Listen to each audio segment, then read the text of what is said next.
देखिए, मुझे लगता है कि बहुत अच्छा बजट जो है पेश किया है, जिसमें कि सभी वर्गों को जो है वो स्पर्श किया गया है।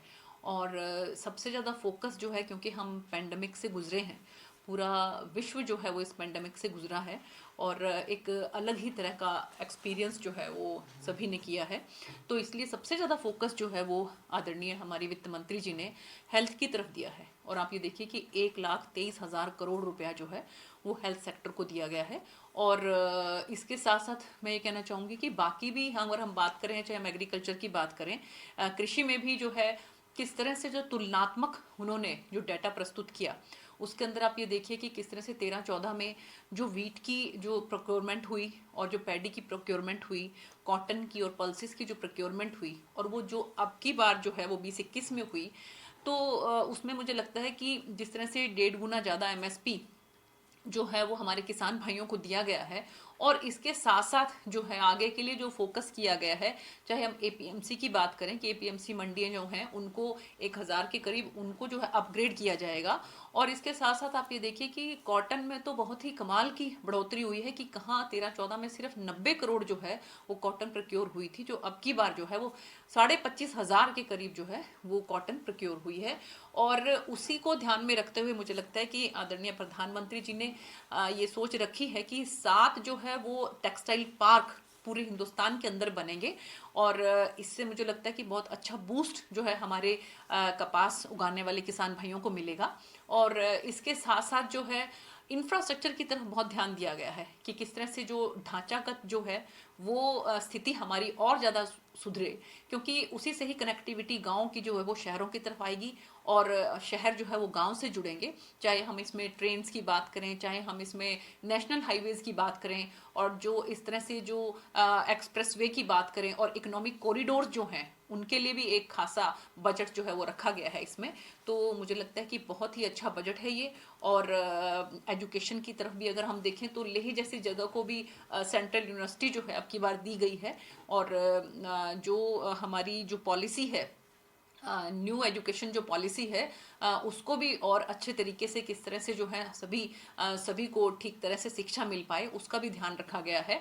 और वेलबींग जो हमारे वेलबींग के जो सेंटर्स थे उनको और अपग्रेड करने के लिए भी सरकार ने कहा है, ताकि हमारे जो गांव में जो हमारे भाई हैं, वो सबसे पहली कोशिश सरकार की है कि वो बीमार ही ना पड़े, और अगर वो बीमार हों तो किस तरह से जो वेलनेस सेंटर हैं उन सेंटर्स के अंदर उनका ठीक ठाक तरीके से इलाज चले, तो इस बात का भी ध्यान रखा गया है। तो मुझे लगता है कि बहुत ही अच्छा बजट जो है अब की बार प्रस्तुत किया गया। मैडम, कृषि सेस जो लगा दिया है उस पे किसानों पे फिर दोहरी मार पड़ेगी नहीं, इसमें देखिए, इसमें किसान के ऊपर जो है वो नहीं ऐसा कुछ होने वाला है। सरकार उसको अपने हिसाब से उसको देखेगी। इसमें हमारे जो किसान भाई हैं उनको किसी तरह का इसमें नुकसान नहीं होने वाला है।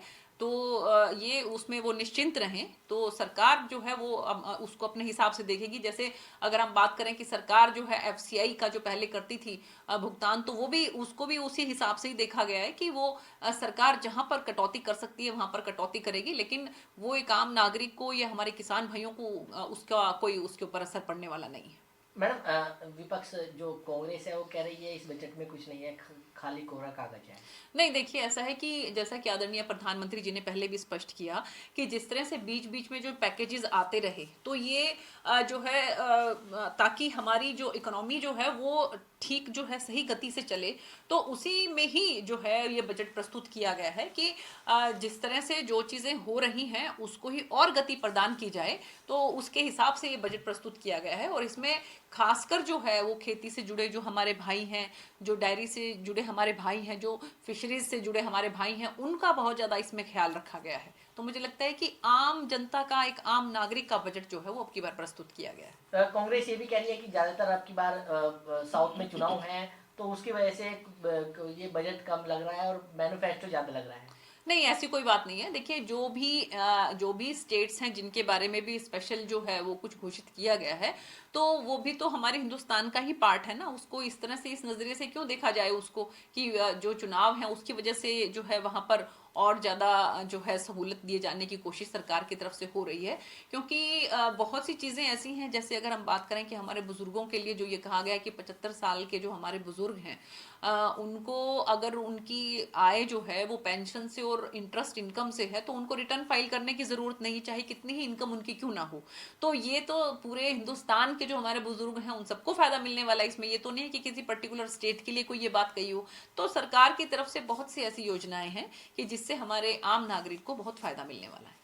अच्छा मैडम। रास्ता जो है वो बातचीत से ही निकल सकता है। सरकार ने अपनी तरफ से जो भी पहल हो सकती थी वो करने की कोशिश की है। सरकार ने ये कहा है कि हम 1.5 साल तक इसको स्थगित रखेंगे और आप जो है किसान भाई हमारे पास आके अच्छी तरह से जो है बातचीत करें, बातचीत से इसका समाधान निकालेंगे। एमएसपी के लिए भी लिखित में देने को सरकार ने कह दिया है।